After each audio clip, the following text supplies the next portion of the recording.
အားလုံးပဲမင်္ဂလာပါရှင် Wisdom and Orgasm ကြိုဆိုလိုက်ပါတယ်ဒီနေ့မှာတော့ Dr. Spencer Johnson ထုတ်ဝေထားတဲ့နာမည်ကြီးစာအုပ်တစ်အုပ်ဖြစ်တဲ့ Full Movement Cheeks ဆိုတဲ့စာအုပ်လေးအကြောင်းကိုပြောပြပေးသွားမှာပဲဖြစ်ပါတယ်ကျမတို့ဒီနေ့စဉ်ဖြစ်တဲ့နေကြရတဲ့အလုပ်ခွင်တွေလူမှုပတ်ဝန်းကျင်တွေမှာကြုံတွေ့ရတတ်တဲ့ပြောင်းလဲတွေခက်ခဲတွေကိုကိုယ်တိုင်ဘယ်လိုနည်းနဲ့ကြိုင်တွေဖြေရှင်းရမလဲဆိုတာကိုဖော်ပြပေးထားတဲ့စာအုပ်လေးတစ်အုပ်ပဲဖြစ်ပါတယ်ဒီစာအုပ်ထဲမှာတော့ Sniffness Curry ဆိုတဲ့ကြွက်ကလေးနှစ်ကောင်ရယ် Ham နဲ့ Hall လို့ခေါ်တဲ့ကြွက်လောက်ပဲရှိတဲ့လူပူလေးနှစ်ယောက်ရယ်အဓိကစကားလေးနဲ့ပါဝင်ပါတယ် Sniff ဆိုတဲ့ကြွက်ကလေးကတော့အပြောင်းလဲကိုမြင်မြင်သတိထားမိတဲ့ကြွက်ကလေးတစ်ကောင်ပါ Scary ကတော့စဉ်းစားနေရတဲ့လှုပ်ဆောင်တင်တာကိုလှုပ်ဆောင်တတ်တဲ့ကြွက်ကလေးပါ Ham ကတော့အပြောင်းလဲကိုလက်မခံခြင်းနဲ့လူပူလေးတစ်ယောက်ပါ Hall ကတော့ကြောက်နေပေမဲ့နောက်ဆုံးမှပြောင်းလဲတတ်တဲ့လူပူလေးပါဒီကာရီတာလေးရောက်စီကနေကျမတို့လက်တွေ့ဘဝမှာပြောင်းလဲရမယ့်ချက်တွေကိုဘယ်လိုပုံဖော်ပြသထားသလဲဆိုတာကိုနားဆင်ပြီးနောက်ထပ်စိတ်ဝင်စားစေမယ့်စာအုပ်များစွာကိုအမြဲတမ်းဆင်နိုင်အောင်ကျမ YouTube channel လေးကို like and subscribe လုပ်ခဲ့ပြီးဖို့မေတ္တာရပ်ခံပါရစေပုံမြင်လေးကိုဆက်ရရင်ဟိုးဝေးလန်တဲ့ရက်ကဝင်ကဘာကြီးတစ်ခုထဲမှာကြွက်ကလေးနှစ်ကောင်ဖြစ်တဲ့ Sniffness Curry ရဲ့ကျွတ်လောက်ပဲရွေးရှားရှိတဲ့လူပူလေးနှစ်ယောက်ဖြစ်တဲ့ Ham နဲ့ Hall နေထိုင်ကြပါတယ်သူတို့လေးယောက်စလုံးရဲ့နေ့စဉ်လောက်ကတော့သူတို့ပျော်ရွှင်စေမယ့်တိမ်ငယ်တွေကိုဝင်ကဘာထဲမှာလိုက်ရှာဖို့ပဲဖြစ်ပါတယ်ဒီနေ့မှာတော့သူတို့လေးယောက်စလုံးဟာတိမ်ငယ်စကန်စီလို့ခေါ်တဲ့ station စီမှာတိမ်ငယ်တွေပုံလိုက်ကြီးကိုရှာတွေ့သွားခဲ့ကြပါတယ်အဲ့ချိန်ကစပြီးတော့လူပူလေးနှစ်ယောက်ကသူတို့ဖနက်တွေကိုချုပ်ပြီးတော့ဒီတိမ်ငယ်တွေကတော့ငါတို့အတွက်ထောင်ရပဲဆိုပြီးအေးစီစင်ခံနေကြတော့တယ်ချက်ကလေးနှစ်ကောင်ကတော့မနက်တိုင်းစောစောထားပြီးတိမ်ငယ်ရဲ့အခြေအနေကိုအမြဲစစ်ဆေးနေလေးရှိပါတယ်ဒီနေ့မနက်မှာတော့အပြောင်းလဲရစတင်လာခဲ့ပါတယ်တိမ်ငယ်စကန်စီမှာရှိတဲ့တိမ်ငယ်တွေကလုံးဝပြုတ်ဆုံးသွားပါတယ်ချက်ကလေးဖြစ်တဲ့ Sniffness Curry ကတော့အံ့ဩနေကြပါဘူးတိမ်ငယ်တွေနဲလာတာကိုသူတို့သတိထားမိပြီးသားမို့လို့ချက်ချင်းပဲအပြည့်ဖက်နဲ့တပြန်စီးပြီးတိမ်ငယ်အသက်ရှာဖို့ဝင်ကဘာတွေကိုပြန်ဝင်သွားကြပါတယ်ဒီချိန်မှာလူပူလေး Ham ကတော့ဒေါသတကြီးနဲ့ဒါမတရားဘူးငါတိမ်ငယ်ကိုသူရွှေ့လိုက်တာလေလို့အော်ဟစ်ပြီးနေရာဟောင်းမှာပဲတိမ်ငယ်တွေပြန်ရောက်လာဖို့ထိုင်ဆောင်နေခဲ့တယ်တိမ်ငယ်တွေကပြန်ရောက်လာမှာပဲဆိုပြီးတော့အပြောင်းလဲကိုလက်မခံနိုင်ဘဲနဲ့ကြောက်နေခဲ့ကြတာပေါ့လူပူလေး Hall ကတော့အစပဲမှာလဲတုံ့လို့ကြောက်နေပေမဲ့အချိန်ကြာလာတော့သူတို့နေရာဟောင်းမှာထိုင်ဆောင်နေတာအလကားပဲဆိုတော့သတိပြုမိလာတယ်ငါဒီမှာပဲထိုင်ဆောင်နေရင်ငါတောင်တည်သွားနိုင်တယ်ဆိုတော့သူစတဲ့သဘောပေါက်လာတယ်ဒါနဲ့ Hall ကသူ့ရဲ့ကြောက်စိတ်ကိုကြော်လွှားပြီးဒိန်ငယ်အသက်ရှာဖို့ဝင်ကဘာထဲပြန်ထွက်ဖို့ဆုံးဖြတ်ခဲ့ပါတယ်Hall က Ham ကိုဝင်ကဘာထဲမှာဒိန်ငယ်အသက်ရှာဖို့ခေါ်ခဲ့ပါတယ်ဒါပေမဲ့ Ham ကကြောက်လို့ညင်းနေစေပါပဲနောက်ဆုံးမှာတော့ Hall ကရှင်မောပြီးသူကိုယ်တိုင်ငါသာမကြောက်ဘူးဆိုရင်ဘာလုပ်မလဲလို့မေးခွန်းပြန်မေးပြီးဝင်ကဘာထဲကိုတယောက်တည်းပြန်ထွက်လာခဲ့တယ်Hall ကဝင်ကဘာထဲမှာဒိန်ငယ်အသက်တွေရှာရင်တကယ်ချင်းဖြစ်သူဖြစ်တဲ့ Ham လိုက်လာနိုင်အောင်နေရာပေါ်မှာမှတ်ချက်လေးတွေရေးပေးခဲ့ပါတယ်area အပြောင်းလဲဆိုတာအမြဲရှိတယ်ဒိန်ငယ်တွေကိုတွေ့ရှိပြီးတော့မကြခင်မှာဒိန်ငယ်တွေကအကြောင်းရင်းမရှိပြောင်းသွားတာတွေ့ရပါလိမ့်မယ်ဆိုလိုရတော့ကျမတို့အလုပ်ခွင်လူမှုဘဝပတ်ဝန်းကျင်တွေမှာကြုံတွေ့နေရတဲ့အခြေအနေတွေပြဿနာတွေခက်ခဲတွေကအမြဲတည်မြဲမနေဘူးဆိုတာပါပဲပြောင်းလဲမှုဆိုတာအမြဲရှိနေတတ်ပါတယ်အပြောင်းလဲကိုကြိုတင်ကြည့်ထားပါရုပ်တရက်တိမ်ငယ်တွေပြောင်းဆုံးသွားတဲ့အခါမှာခြေဒီကိုကြိုတင်လေးလာထားတဲ့ Sniffness Curry တိမ်ငယ်အသက်ရှာဖို့ပြန်ဝင်သွားခဲ့ပြီအချိန်ဒီကိုကြိုတင်လေးလာမထားတဲ့ Ham နဲ့ Hall ကတော့အံ့ဩထွေးပြီးနေခဲ့ကြပါတယ်ဒီလိုပဲကျမတို့လက်တွေ့ဘဝမှာလည်းဖြစ်လာနိုင်တဲ့အခြေအနေတွေခက်ခဲတွေအတားအဆီးတွေကိုယ်တိုင်အမြဲဆောင်ကြည့်လေးလာနေဖို့လိုအပ်ပါတယ်ဒါမှသာပြောင်းလဲမှုတွေကြုံရတဲ့အခါတုံ့လုံးနေမဲ့အစားဘ ဘာဆက်လုပ်တဲ့နေဆိုတာကိုချက်ချင်းတွေးပြီးရှေ့ဆက်နိုင်မှာပဲဖြစ်ပါတယ်အပြောင်းလဲနဲ့တူအမြန်လိုက်ပြောင်းပါတင်ငယ်တွေပြောင်းဆုံးသွားတဲ့အခြေအနေကိုကြုံရတဲ့အခါမှာ Stiffness ကတွေကပြောင်းလဲမှုလက်ခံပြီးတော့နေရာတက်ကိုရှာဖွေခဲ့ကြပါတယ်အကယ်၍ပြောင်းလဲမှုတွေကြုံရပြီဆိုရင်ကိုယ်တိုင်စတင်ပြောင်းလဲမဲ့အတွေ့အကြုံဖို့လိုအပ်ပါတယ်တကယ်လက်တွေ့ပေါ်မှာလည်းလူများစုကပြောင်းလဲမှုကိုလက်မခံနိုင်တတ်ကြပါဘူးအဲ့လိုတွေးနေမဲ့အစားကိုယ်တိုင်ကပြောင်းလဲလာတဲ့အခြေအနေကိုလက်ခံပြီးစတင်ပြောင်းလဲလိုက်တဲ့အခါအရာရာပုံမကောင်းမွန်လာမှာပဲဖြစ်ပါတယ်ကြောက်စိတ်ကိုကြော်တော့ပါဒီငယ်ပြောက်ဆုံးသွားတဲ့အခြေအနေကိုကြုံတွေ့ရတဲ့အခါမှာဟမ်ကတော့ဒေါသတကြီးနဲ့ကြောက်လန့်နေခဲ့ပါတယ်ဆိုလိုရင်းကတော့လူများစုကခက်ခဲနေကြုံရတဲ့အခါမှာငါလုံးနိုင်ပါမလားဖြစ်နိုင်ပါမလားမှန်ကန်ရဲ့လားလို့တွေးပြီးတော့ကြောက်လန့်နေလေးရှိကြပါတယ်ဒီလိုတွေးတွေဝင်လာတဲ့အခါမှာကြောက်နေမဲ့အစား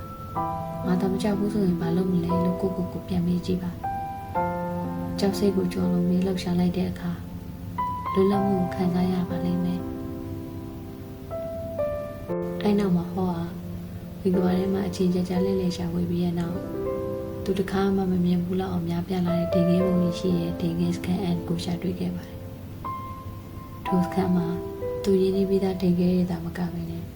သူတခါမှမမြင်ဘူးမစားဘူးတဲ့ဒေငယ်အမျိုးအစားတစ်တွေကိုလည်းစုပုံလေးတွေ့ရှိခဲ့ပါတယ်အစပိုင်းမှာသူကမျက်စိမှသလားလို့ထင်မှတ်နေပေမဲ့လည်းအမှန်တကယ်ဒေငယ်အသစ်တွေကိုရှာတွေ့ခဲ့တာဖြစ်ပါတယ်ထိုဒေငယ်စကန်အန်ကိုရောက်ရှိချိန်မှာ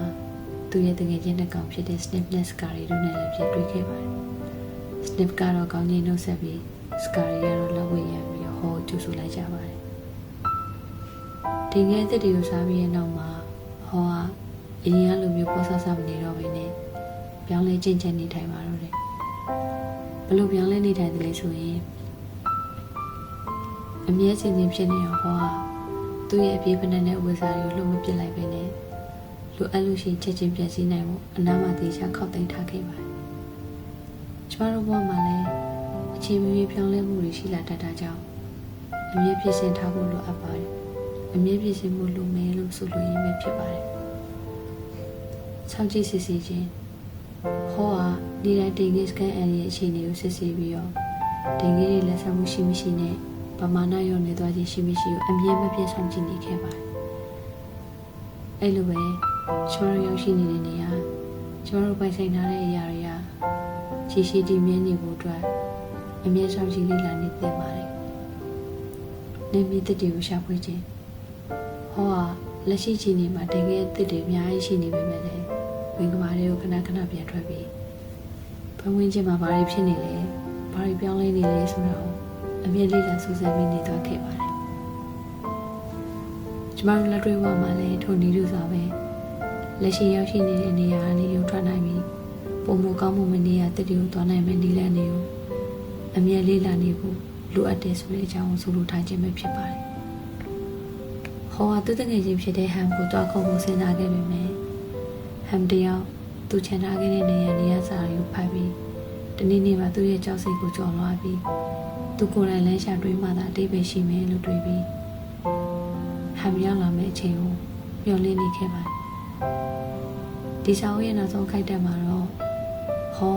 ဝင်ကဘာထဲမှာလှုပ်ရှားလာတဲ့အသံတစ်ခုသူကြားလိုက်ရတဲ့နောက်အသံတဖြည်းဖြည်းနဲ့ပူချင်လာပြီးတော့တစုံတယောက်လာနေပြီဆိုတော့သူသိလိုက်တယ်။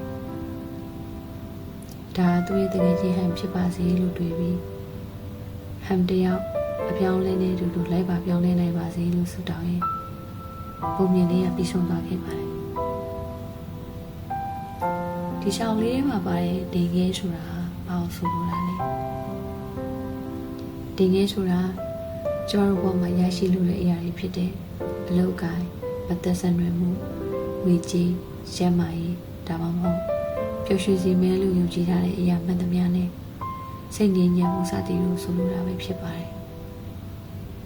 ကျမတို့တွေကဒီဒေငယ်ကိုရရှိလာတဲ့အခါ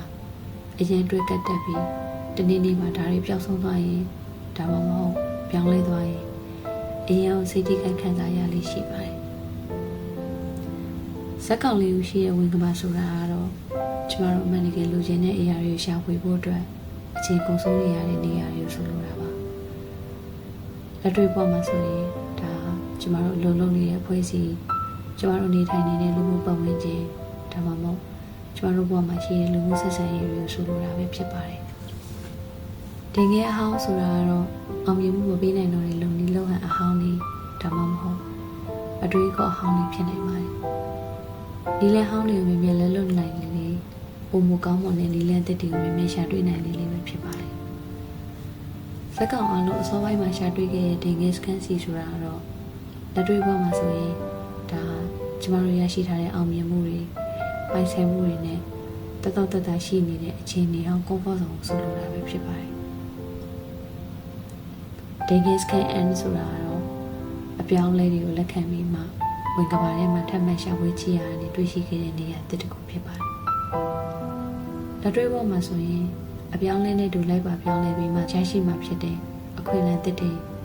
အရင်အထက်ပုံမကောင်းမှုနဲ့အောင်မြင်မှုအသစ်တွေတင်ငယ်အသစ်တွေလို့ဆိုလိုတာပဲဖြစ်ပါတယ်ကျမတို့လက်တွေ့မှာလည်းအလုပ်ခွင်မှာရှိတဲ့အခြေအနေတွေကိုအမြဲမပြတ်လေးလာဆောင်ကြည့်နေတတ်ဖို့လိုအပ်ပါတယ်တင်ငယ်တဲ့အပြောင်းလဲတွေကိုစောစောစီးစီးတတိပြုမိအောင်လေ့ကျင့်နေမှသာမိမိရဲ့လုပ်ငန်းခွင်အခြေအနေကျွမ်းကျင်မှုများကဟောင်းနှွမ်းသွားပြီလားပြောင်းလဲဖို့လိုနေပြီလားဆိုတာကိုစောစောစီးစီးသိနိုင်မှာပဲဖြစ်ပါတယ်တင်းငယ်တဲ့အပြောင်းလဲတွေကိုစောစောသိရှိခြင်းဟာနောက်လာမယ့်အပြောင်းလဲကြီးတွေအတွက်အဆင်သင့်ဖြစ်စေမှာပဲဖြစ်ပါတယ်အလုံးမှာအပြောင်းလဲတစ်တွေကြုံရရင်ဥပမာယာရုနေရပြောင်းတာဒါမှမဟုတ်ဒီပညာတစ်တွေသုံးတာမျိုးကြုံရတဲ့အခါအဲ့ဒီပြောင်းလဲမှုကြောင့်ရရှိလာတဲ့အကျိုးကျေးဇူးတွေကိုစိတ်ကူးထဲမှာပုံဖော်မြင်အောင်ကြည့်ပါအလုံးမှာမိမိမကျွမ်းကျင်တဲ့အရာတွေလုပ်ရတဲ့အခါမျိုးမှာလည်းငါဒါမလုပ်နိုင်ဘူးလို့စဉ်းစားနေမယ့်စားဒီရာငါအတွက်ခွင့်လန်းတစ်ပဲလို့ရှုမြင်တတ်ဖို့လိုအပ်ပါတယ်အလုံးမှာအခြေအနေတစ်ခုကြုံရပြီဆိုရင်တွန်းဆုတ်နေမယ့်အစားငါဒါမကြောက်ဘူးဆိုရင်ဘာလုပ်မလဲဆိုတဲ့မိကိုမိမိကိုအမြင်မြင်ပြီးရှေ့ဆက်ပါဒီပုံမြင်လေးကကျမတို့ကိုပြောပြနေတာကတော့အပြောင်းလဲကိုမကြောက်ပါနဲ့လို့ဆိုလိုတာပါပဲကျမတို့ဘဝမှာအလုပ်ပြုတ်တာပဲဖြစ်ဖြစ်ဆက်ဆံရေးဖြစ်ပြတာပဲဖြစ်ဖြစ်ဒါတွေကတင်ငယ်ရွှေ့ခဲ့ရခြင်းတစ်မျိုးပါပဲဟမ်လိုမျိုးနေရာဟောင်းမှာအဖြစ်တည်ရင်ထိုင်နေမဲ့အစားဟောလိုမျိုးအပြောင်းလဲကိုလက်ခံပြီးရှေ့ဆက်လန်းလိုက်ရင်ပိုကောင်းတဲ့တင်ငယ်အသစ်တွေအသေးကိုဆောင်ကြနေမှာပဲဖြစ်ပါတယ်မိတ်ဆွေတို့အနေနဲ့အခုချိန်မှာအပြောင်းလဲတွေအခက်အခဲတွေရင်ဆိုင်နေရတယ်ဆိုရင်ဒါတင်ငယ်ရွှေ့ခံရခြင်းတင်ငယ်ကိုတယောက်ယောက်ကရွှေ့လိုက်ပြန်ပြီလို့ပြောပါမှတ်ယူပြီးပိုကောင်းတဲ့နေရာတစ်ခုရောက်အောင်တွန်းပို့နေတာလို့ယုံကြည်လိုက်ပါတင်ငယ်အသစ်တွေကဝင်ကဘာထဲမှာပဲတင်ဆောင်ကြနေစေပါပဲဒါကြောင့်မို့မိတ်ဆွေတို့အနေနဲ့လည်းလူပူလေးဟမ်လို့တိတ်မှာပဲပြင်မိမနေပဲဟောလိုမျိုးပြောင်းလဲကိုလက်ခံပြီးပုံမကောင်းမွန်တဲ့အနာဂတ်သစ်စီကိုရေရေဝံဝံရှေ့ဆက်ရှောင်လန်းနိုင်တဲ့သူများဖြစ်နိုင်ကြပါစေရှင်ကျေးဇူးတင်ပါတယ်ရှင်